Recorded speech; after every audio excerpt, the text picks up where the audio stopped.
Okay, so I'm only 10% into this. I don't know what to say.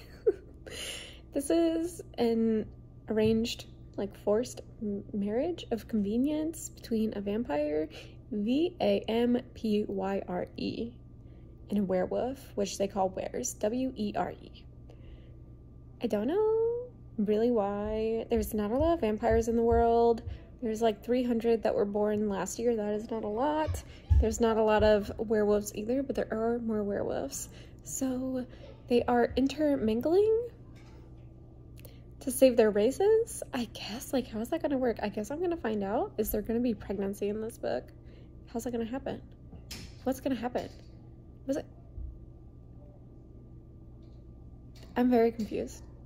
Okay, so I've made it to 30% in Bride, and now that I am used to the writing and like, what the fuck is happening? It's fine.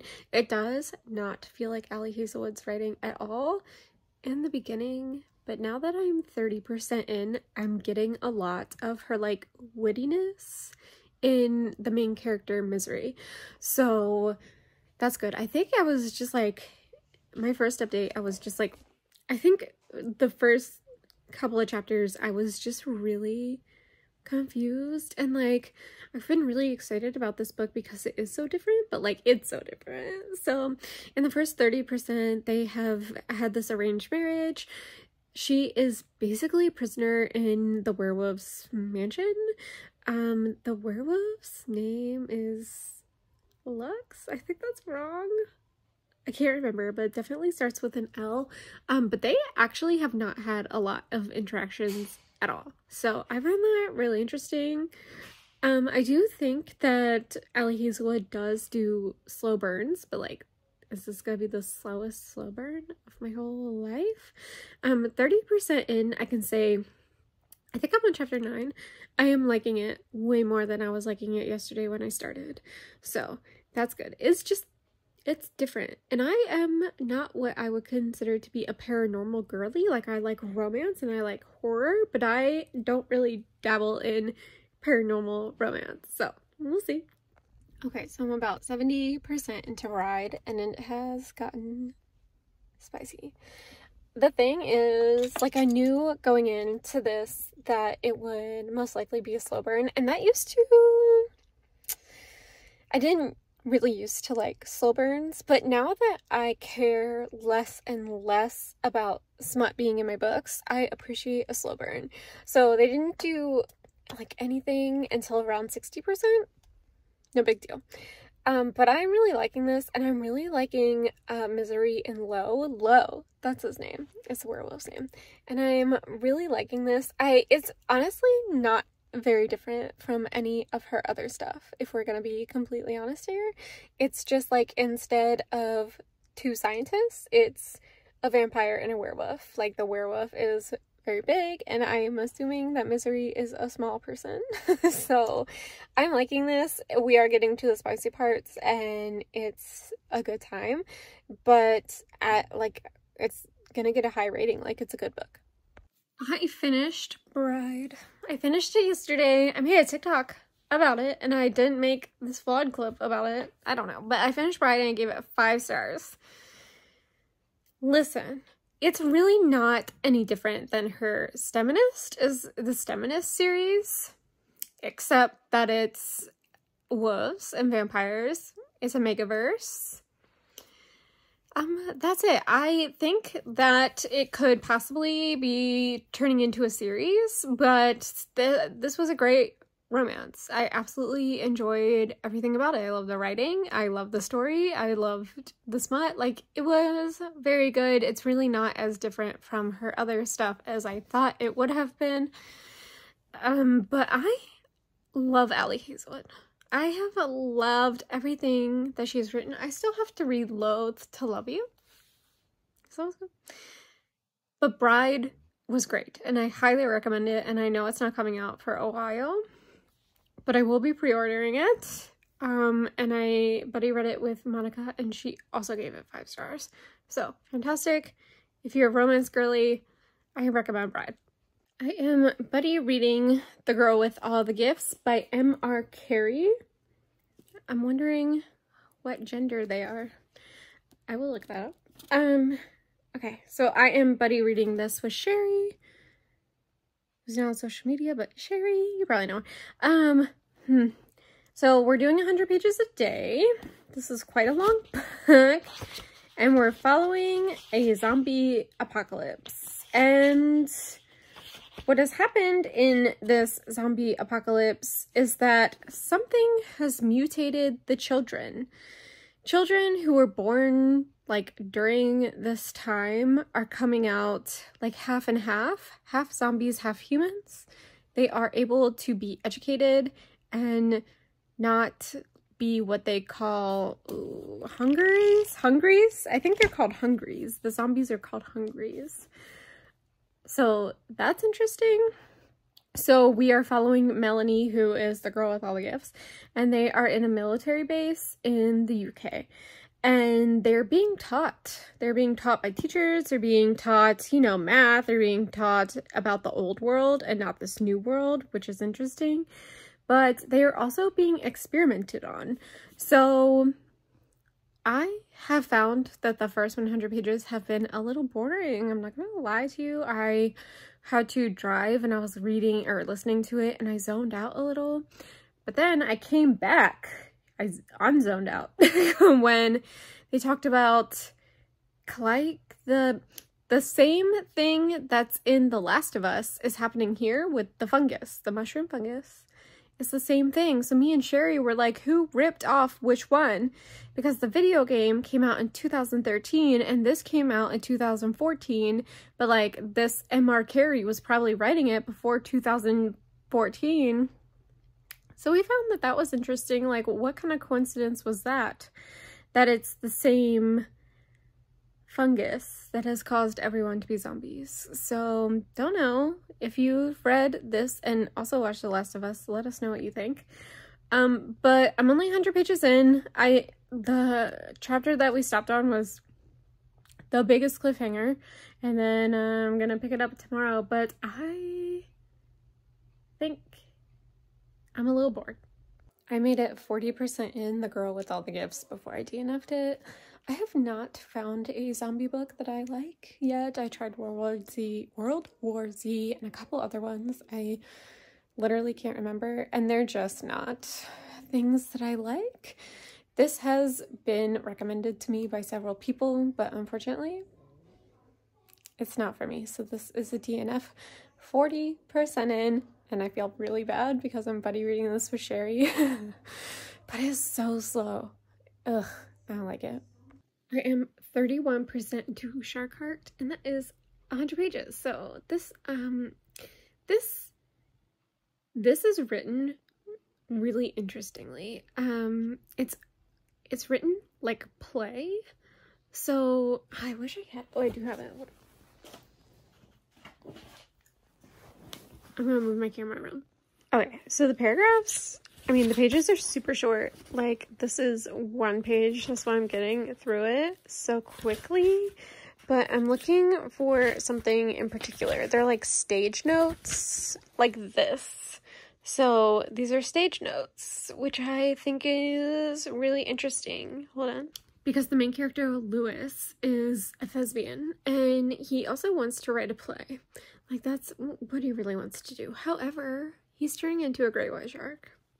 Him and his wife have been married for, like, not that long. Like, they just got married, newlyweds, and he's turning into a great white shark. And the thing is, it's like the modern world, except in this world, there's diseases where people just start turning into animals. Like, she went to a sport group, and someone's brother was turning into a zebra. So even though it sounds ridiculous when I'm telling you this, it's actually not. Like, it's just like a disease. It's this thing and people have it. So Lewis is turning into a shark. And yeah, but I think, and not that that is not interesting, but I think it's also interesting because of how it's written as a play, because I have never really read a novel written as a play. I've read plays written as plays, but they're like short. But this is really interesting. I'm buddy reading this with Monica. And Monica is really into musical theater, so I'm wondering how she thinks about it.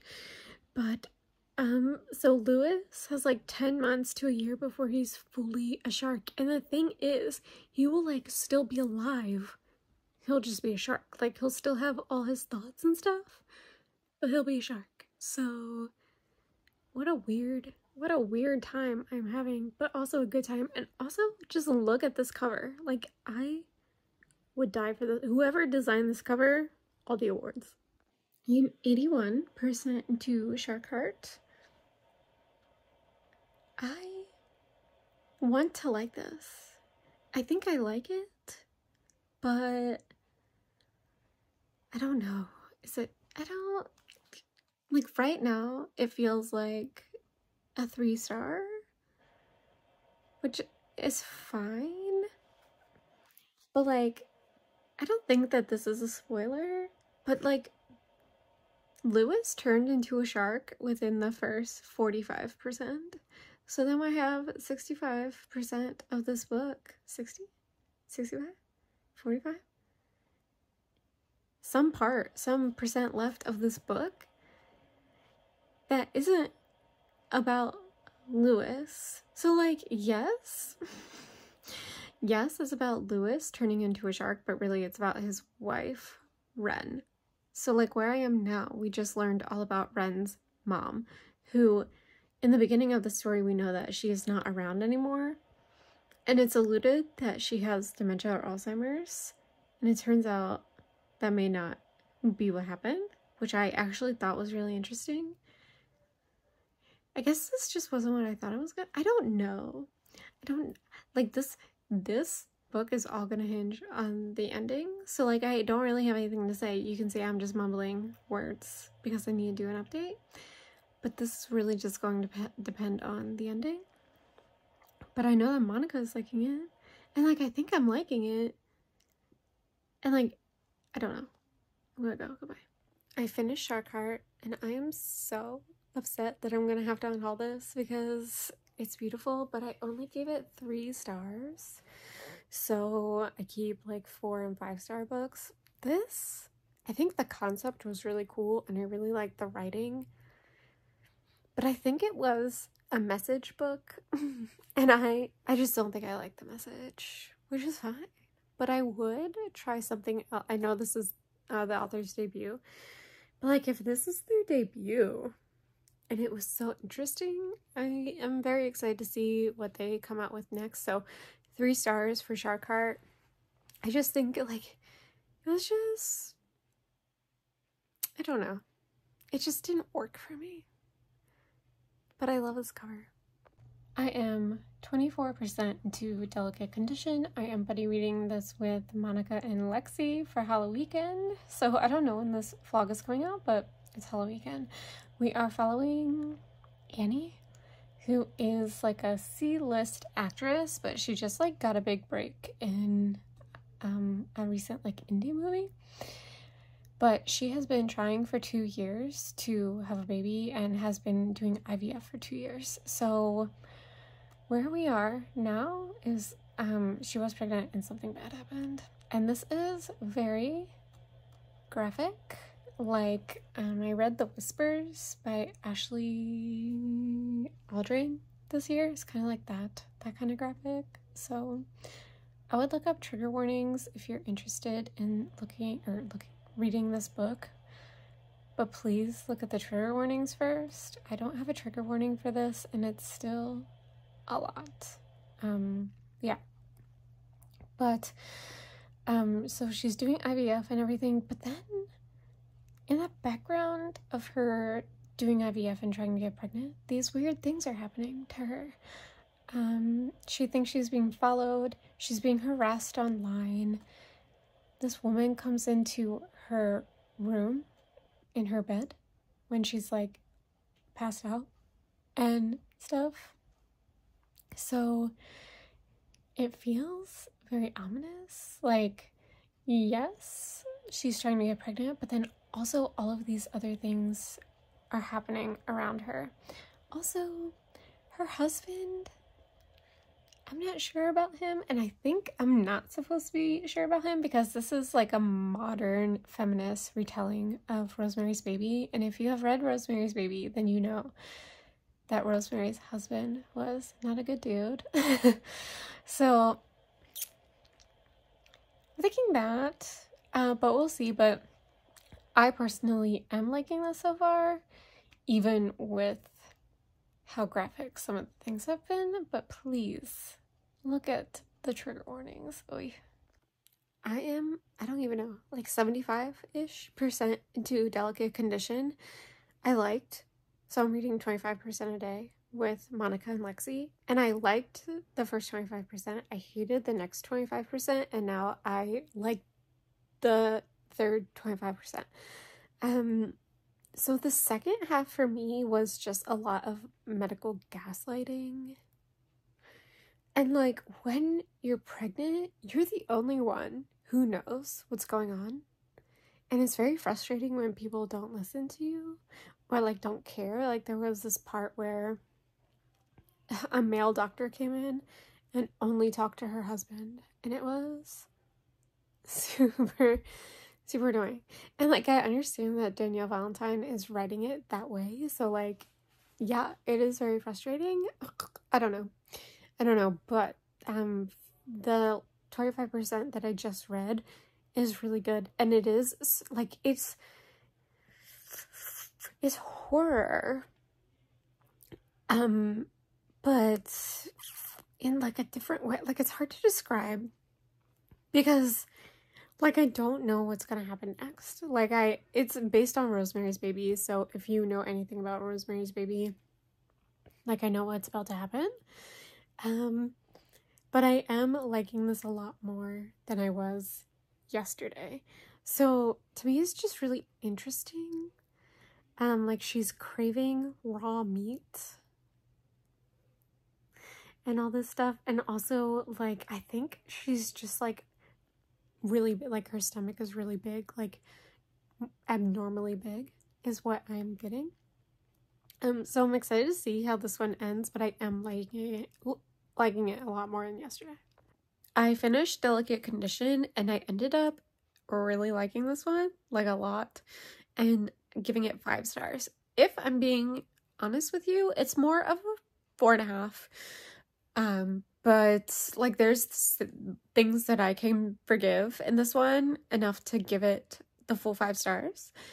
So my last issue was the medical gaslighting, which I really didn't like, and I think I addressed this, I can't remember, I'm a little sick, but when you're pregnant, like, you're the only one who knows what's going on with you, right? So when Anna was trying to tell people what was going on with her and she was being dismissed, it was very frustrating, but it was actually brought up as a thing. When everything was going down in the last 25%, someone brought up, you weren't being listened to, and that was very frustrating. And I was like, yes, it was frustrating. It was frustrating for me. It was frustrating to read. It was frustrating as someone who has been pregnant, and I'm glad it was addressed. But like, in the moment of reading the medical gaslighting, it was like, I didn't want to read it. I didn't want to go through it. But the last 25% of this book was absolutely wild. Like, so many things were going on. It was crazy. So 5 stars for Delicate Condition. Hi, I would say 38% into Assistant to the Villain. I am buddy reading this with Monica from A Little Bit of Monica. Now, this wouldn't be my normal read, but honestly, it's not a lot of fantasy. So maybe it is. But we are following Evie. She has a longer name, but I can't remember it, who is taking care of her whole family. Her father is sick and her sister is 10, so she cannot work, and she needs a job, and she keeps getting fired from jobs. So she meets the villain in the woods, and he gives her a job as his assistant. It is super funny. Also, she's been working there for 5 months, and they absolutely love each other and won't tell each other.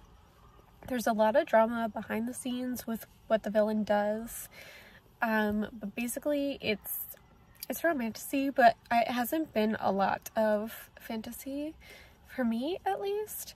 But I'm liking it so far. It's really funny. I think it's really, really funny. But I don't have a lot of thoughts of it other than I wish it were two narrators on the audiobook, because we are getting the villain's perspective, but not a villain's voice. So that's it. I'm liking it so far. It feels like it's a little different from what I normally read, but in actuality, it's romance. I'm 80% into the assistant to the villain. And it's one of those books where I feel like a lot of it is vibes only.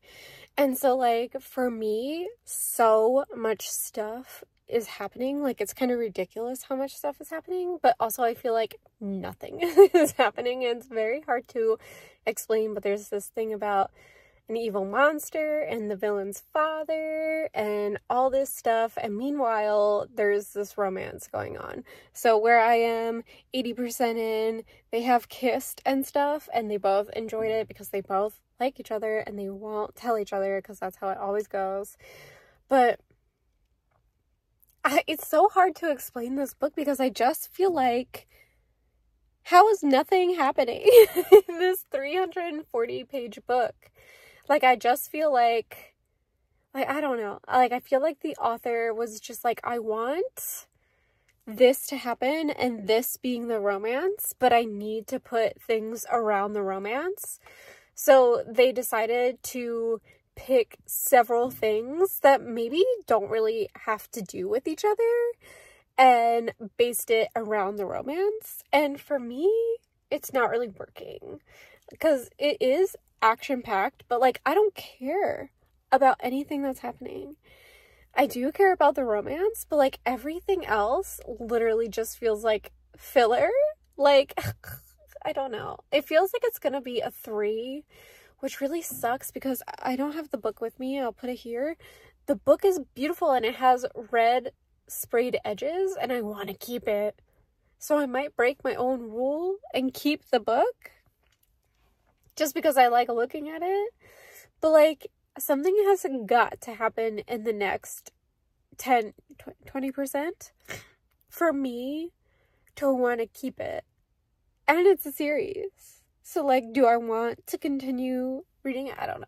I feel very like this is vibes only, and the author just really wanted to write a romance, but was like, okay, let's make all these things happen around it. I don't know. It's not really working for me. Okay, hey, I'm back. I looked into this, and this is considered a cozy fantasy, which, now that I know that, instead of just like a romantasy, it's more of a cozy fantasy, I'm okay. I get it now, because I like cozy fantasy. So now I feel like my whole opinion has changed on this. And I'm gonna keep that other clip in because I like how angry I get when I talk about books before I know things. So I'm gonna keep that in. But now that I think of it as a cozy romance or a cozy fantasy romance, I get it. Because much like cozy mysteries, they're so predictable. And not that romances aren't predictable, because they are, because in order to be a romance, there has to be a happily ever after. And although this is at least for now, a 3-book series, and there won't probably be a happily ever after in this one, that's why it's considered cozy fantasy, I get it now. And I do, now that I can picture it as a cozy fantasy, I like that better. Okay. I literally forgot that I was vlogging this book because I haven't held it up in any of my other clips. Anyway, I finished Assistant to the Villain today, and I initially gave it 4 stars, but I think I'm gonna bump it up to 5 stars. Because here's the thing. Like, everything was good about it. It was me that was the issue. So, like, in my first or second clip or whatever, when I was mad, I just didn't understand that it was cozy, and it definitely is. But so I had 40 pages left to read today in the buddy read, and those 40 pages were insane. Like, I normally can multitask really well with my kids, and I like watch them and listen and everything. No, I just let them do whatever they wanted because the last 40 pages of this book were so good. Like the twist in this, I literally did not see coming at all, and it was so good. So 5 stars to Assistant for the Villain. This is going to be a series, and I will be continuing the series, probably buddy reading with Monica, but I'm so glad that I got a physical copy because I didn't show this, but like it's just red. It's just red, but it's so pretty. And also this is super floppy. Like it's the best. This is like my ideal book. So I had a great time. I just had a really good time with this. If you are not looking for a fantasy that's like about war and politics or whatever, and you're just looking for something fun that has like a fantasy feel, this is the book for me. Like, this is the kind of fantasy I want. So if you're not looking for something super intense, then I recommend this to you. I'm back because that's the end of this vlog. I think that's 5 books for this vlog. I absolutely love these mood reading vlogs because I just read whatever I want, and mostly they're my buddy reads with Monica that don't really fit into anything, but they're books that I own, that I want to read, that I'm getting off my TBR. It's amazing. So that is it. So thanks for watching my video. See you in my next one. Bye!